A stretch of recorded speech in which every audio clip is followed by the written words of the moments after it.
This is a special edition of the Law Enforcement Today show, broadcasting from Washington, D.C. at the Federation for American Immigration Reform's annual Hold Their Feet to the Fire radio row event. I'm one of about 70 radio shows here, and we're doing it from the top floor overlooking the U.S. Capitol building outdoors, so you hear background noise, you hear traffic noise, you hear lots of people in the background. And we are here talking about the American immigration crisis, the border crisis, how people are impacted by it. So enjoy the special episode of the Law Enforcement Today show. Welcome to the Law Enforcement Today radio show. I'm your host. My name's John J. Wiley. In addition to being a radio broadcaster, I'm a retired police sergeant. For the latest news articles and much more, check out our website, letradioshow.com. In the Law Enforcement Today show, we'll be joined by special guests. We'll be talking about their experiences and issues affecting law enforcement officers, first responders, their families, their community, and victims of horrendous crimes. Be sure to like us on Facebook. Our page is Law Enforcement Today Radio Show. Check out the daily articles on our website, letradioshow.com. And while you're there, download our free app. This is the Law Enforcement Today show, very special edition, coming to you from the Federation for American Immigration Reform's annual Hold Their Feet to the Fire radio row event. We are broadcasting from 400 East Capitol Street in Washington, D.C., top floor, overlooking the United States Capitol building. We are outdoors. It's very cool. Got a very special guest with me, Sheriff Kieran Donahue from Idaho. And by the way, I saw him on the news this morning, and I told my wife, who was half asleep, and I said, hey, I'm interviewing that guy. He's apparently famous. Later on today, she muttered some obscenity and want to go back to sleep. So pleasure to be here with you. Thanks for joining me. Oh, thanks for having me. It's really an honor. And thanks for your service. We got a lot to talk about. And before we do that, Kieran Donahue is obviously a very Irish name. And I've met one of the Kieran in my lifetime, and we talked about this before. And in Irish, Kieran stands for Little Dark One. And he said, I meet him in Ireland. I've been in Ireland once. I want to go back. I can't. As a matter of fact, I applied for dual citizenship 2 years ago, and it still is not being processed. And 1 year was shut down due to COVID. And the reason I'm bringing this, Ireland is, a lot of people call it a socialist country. The immigration laws are ironclad there. However, in the United States, which is a democratic republic, we have issue after issue after issue, especially when it comes to the southern border. And the latest issue, which I take great exception to, is the news media and politicians created the issue in Del Rio, Texas. And then they turn around and blame the Border Patrol based off of lies. The whipping never occurred. These men and women are giving everything they have to do the right thing to help these people and to help our country, and they are persecuted and lied about by politicians, and I won't forgive them for that for a very long time. No, I well stated. That's exactly what's happened and is what's happening, and it's just catastrophic down there. I was down in Texas last week on the border before coming back to Idaho and doing that segment you saw on Fox this morning, and came out to D.C. This is unprecedented, obviously, even for people like me who are down on the border quite frequently, working with my colleagues down there, and it's disheartening, it's frustrating, it's maddening, and it's despicable, it's embarrassing. I can go on and on, right? Yeah. It's just unbelievable what we're facing, and the good men and women who are trying to fight this fight. We're really out on the edge right now. We're kind of on that tipping point, and we're going to stand our ground. We're going to stand our watch, as you know. We're not going to give up, but what are we going to have left when this thing's over? That's what we're concerned about. And you know, obviously I'm from Idaho.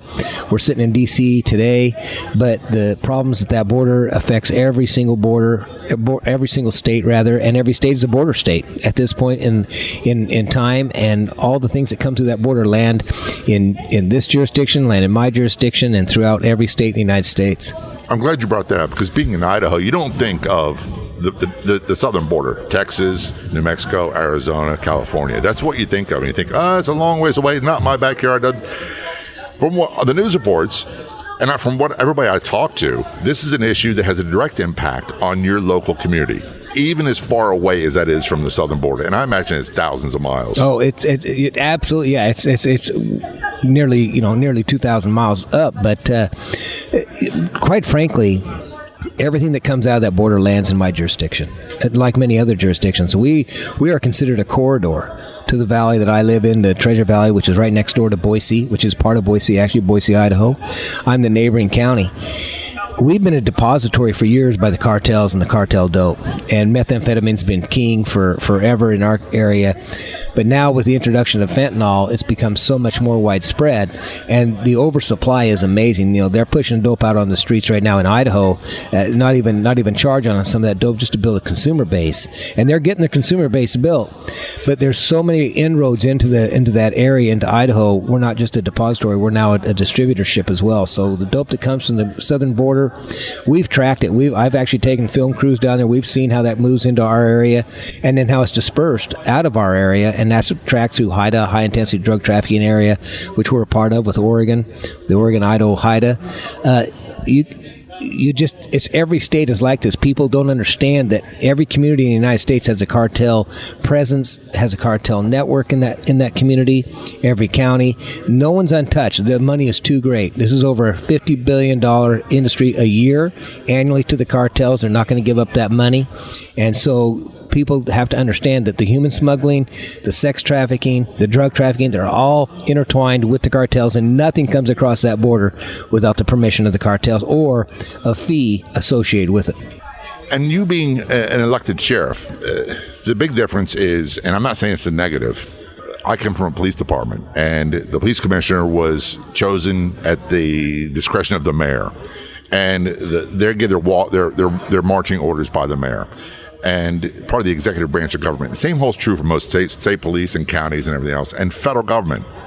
It's part of the executive branch of the government, most of these agencies, so they get their marching orders from on high. They have the mayors to serve, and they're very politically motivated. The sheriff has the community who elected him as their boss, and if they are not responsive to the community, they're not going to retain their position in office. So in a way, it's the last truest form of American independent law enforcement, because you're not answering to another executive. You're answering to the people who put you in office. If you did the things that Congress does, you'd be voted out next election, wouldn't you? Absolutely. Yet they get reelected term after term after term. And it's not just Congress, it's also state level. I don't know how Idaho is, but other parts of the United States, it's the same thing. People who are constantly don't do their job, who create problems. People die from these problems. Families are negatively impacted by these problems. And they're reelected. And I don't know how to get the message to the people to wake them up. I think what we're doing today, what we're doing through this event here in Washington, D.C., I think it's critical. The radio shows like yourself, and by the way, thank you for your service as an officer. I failed to mention that earlier. But we're doing what we can, by getting out and talking to our congressmen. And during this week, I had good meetings with my senators. They hold some powerful positions, but it's not enough. We need every single citizen out there in our jurisdictions doing the same thing. Now, they can't all come to Washington, D.C. We know that, but they can pick up a phone. They can get on their website. They can get on the email, and they can say, look, something has to change, and we have to have movement, but not just at the national level, but the state level as well. Those governors and those legislators also can pick up the same phone and get on the same emails and reach out to Congress and to their senators, and if nothing else, show law enforcement you're behind them. Because, quite frankly, it's a pretty lonely island out there right now, as you well know. And we're not winning this battle. We are not winning the battle right now. One of the things that people can do, and I tell people, don't underestimate social media. Right. So if you see a post, for example, your agency posts something that great that your law enforcement officers do, your road patrol, whatever it might be, share it to someone else. And if you need a good place to share stuff, go to the Law Enforcement Radio Show page and share stuff you see on there. That's a great way. There's like 2.8 billion people on Facebook alone right now. So don't underestimate that. And don't let the people who scream all the stuff that makes no sense be the overriding voice. Or be the only voice, right? And that's unfortunately what happens. One of the things I tell people all the time is, and I've been thanked for my service more since I retired. I retired a long time ago than I ever did when I was on the job. Yeah. And I appreciate that very much. But one thing that I do is you can wave at law enforcement and use all four fingers. Don't just a nod of the head and say thank you. Yeah. You don't have to like everything they do. Yeah. I'm not telling you I was a saint every moment of every day. I had bad moments. Sure. But you had a squad around you that kind of reined you in and made sure, and you got talked to, and you had sergeants and all that stuff that made sure you learned how to do the job right. And I was very lucky. I was trained by primarily Vietnam veterans, combat veterans, and we had a few commanders, captains above, that were Korean War veterans. And I'm telling you, this term we talk about now, community policing, was what we did every day. We didn't know different. There wasn't like some other super secret policing that we didn't hear about, or zones and other stuff. We returned our conversation with Sheriff Kieran Donahue from Idaho, an area I know absolutely nothing about except from watching television. And we're going to talk more about the impacts on his community, what he is seeing, and the crime that comes from the illegal immigration, the drug trafficking, the sex trafficking, the human trafficking, and whatnot. This is a Hold Their Feet to the Fire Radio Row event. This is the Law Enforcement Today Show. We'll take a short break. We'll be right back. The place to be online is our Facebook page. Do a search on Facebook for Law Enforcement Today Radio Show. You'll get access to unique news articles, editorials, and so much more. That's Law Enforcement Today Radio Show on Facebook. Miss an episode of Law Enforcement Today? You don't have to anymore, because now you can listen to it on Podopolo, the free new app that makes listening anytime, anywhere so easy. Catch up on shows you've missed and chat with John J. Wiley right there too. Download for free on the Apple or Google Play stores. That's Podopolo. And John J. Wiley wants to hear from you inside Podopolo.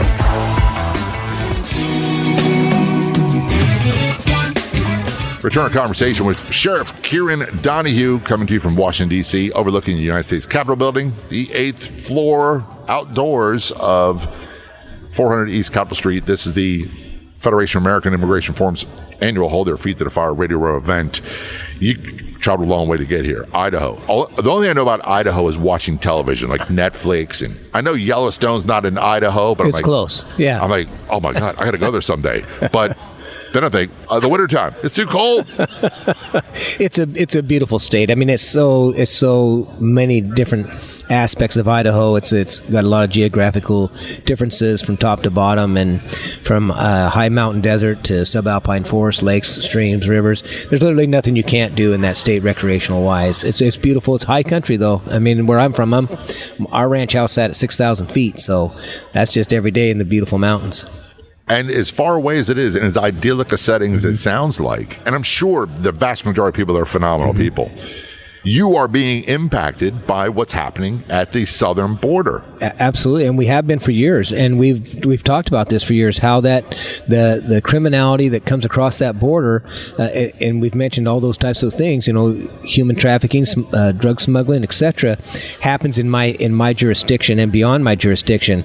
But the reason that's so, again, is the roadways, the pattern, the corridor that comes up through there just makes it so easy. And then the cartels like rural areas; they like the drop houses, the safe houses. So we have a lot of that in that type of country, and I think we saw that on the Brett Fox presentation this morning. And the impact on locally, though, for us is our criminality is up, our violent crime is up, our seizures are up. Of course, we can't have this kind of dope on the street without having seizures up. But one thing that's really telling, and a lot of people don't realize, is that you don't have to ingest or take fentanyl pills to the M30 pills, the imitation pills, the clandestine lab pills. I've got deputies that are getting knocked down just in the jail being exposed to fentanyl by inmates, suspects bringing that into the jail or trying to bring it into the jail. Just in the last 3 months alone, I've had 4 deputies hospitalized and had to revive them with Narcan at the jail when they went down doing intake processing. Airborne particles, they got masks and gloves on, still got into their eyes or something, and the first two male deputies went down hard, got them Narcan, got them in an ambulance, got them to the hospital, went down again, and then the one deputy had to have a Narcan IV drip to save his life. About 2 weeks later, 2 females in process, and a female who had some hidden on her, and both females went down, hospitalized, Narcan. That's just doing their everyday job in the jail. That's not even on patrol. That's where it's supposed to be safe on the street. Occasionally exactly. You miss a gun, you miss a knife, or someone tries to disarm. But generally, it's a safer environment. Yeah, you would think. But that's how dangerous this substance is. And we didn't have that in my time. We didn't have it when I was working the streets. Listen, we had PCP was a big one. Sure. Cocaine was huge. I was policing in Baltimore when crack came in, and it changed everything. Yeah. Heroin's been a problem since the 70s or 60s. Still is. Mm-hmm. This fentanyl thing, I understand. I was listening to a guy on television the other day, and he talked about his son, and I don't remember the details. But he'd gotten clean and sober. He developed an opiate problem. He got clean and sober, and he'd been sober quite a while. And then one day he decided for whatever reason, he wanted to buy some Xanax, and he hooked up with some guy playing a video game. Turned out to be fentanyl, not Xanax, and he took half a pill, and it killed him. Yeah. And he was 25. And when I'm talking about he was alone, he passed out, and everything shuts down. That's it. You got to get it in within really seconds, maybe a minute, or they're gone. And that's the danger right now. DEA came out with their analysis on Monday, put out a big thing nationwide. You have a 40% plus chance of dying taking one pill. One pill has a 40% chance of being a lethal dose on the streets today, right now. That's by DEA analysis. That was of Monday. And as of Monday, they announced that they've seized 9.5 million pills off the streets that are from illicit illegal presses with fentanyl and methamphetamine. That's more than the last 2 years combined on their seizures. 9.5 million pills. Think of that number. And they're putting it in everything. In everything. It's the thing. I'm not advocating doing this, but it is not unheard of for teenagers to just try recreational drug use for the first time. Oh, let's try this pill. Let's try this. Try that. Let's go to a dance party and try this. Yeah. And if they get the wrong one, they're dead. They're dead. And I'm glad you brought that up, because here's the thing. We've been talking about it a lot this week, even with our senators and our congressmen. These aren't all drug addicts, right? These aren't hardened criminals. Them, I don't want them. I don't want them. But think about those kids, those high school kids, college kids. Doesn't matter who they are, or even young adults. They're going out. Hey, I'm going to pop a pill, get high, what have you. Like in the old days, we probably would have drank beer or whiskey, right? They have an over 40% chance of dying if they take that one pill on one night. That's insane. Sheriff, the thing is, I don't know of a family that's not been affected. No. Extended family, and anywhere in the United States, they've been affected by this. And here's the thing. I'll keep coming back to this.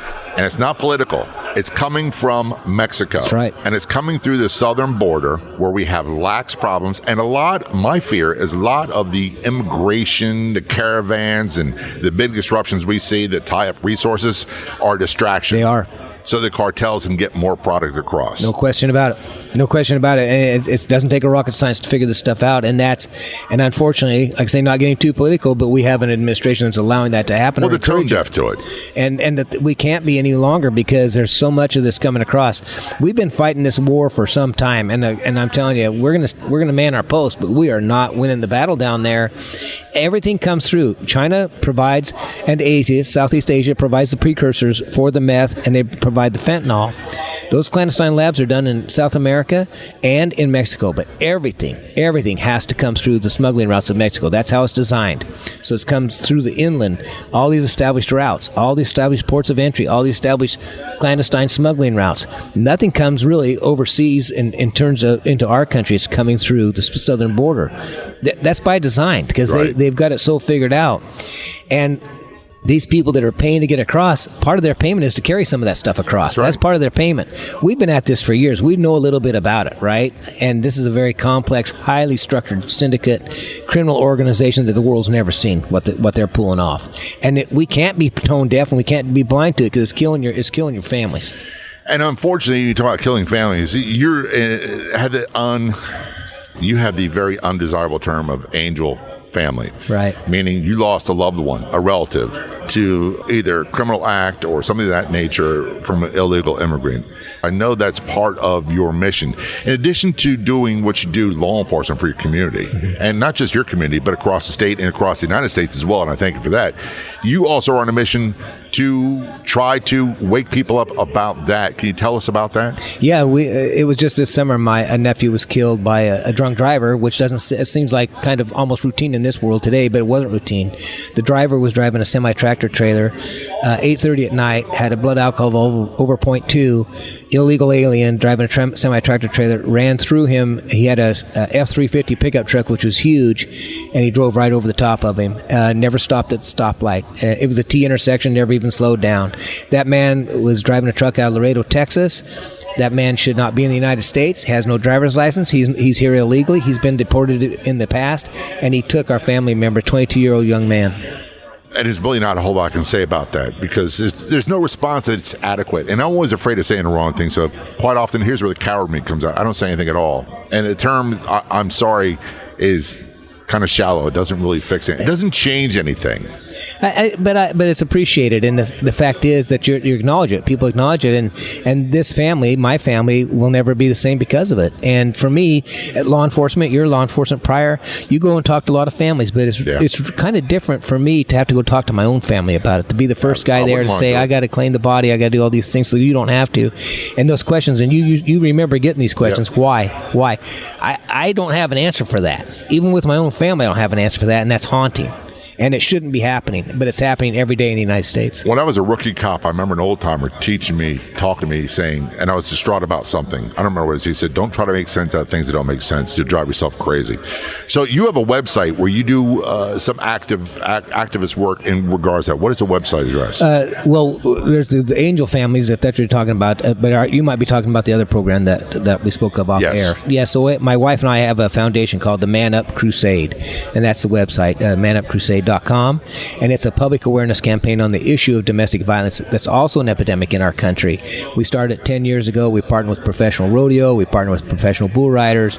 We're 13 states now. We're widespread, and we raise money at these events, and we raise awareness, and then we give 100% of the funds back to the community, to the domestic violence shelters, to help those in need. And very quickly, your website for that one more time is? The Man Up Crusade. It's making awareness now using purple. So we have purple, just like pink or military night, into events throughout the country today.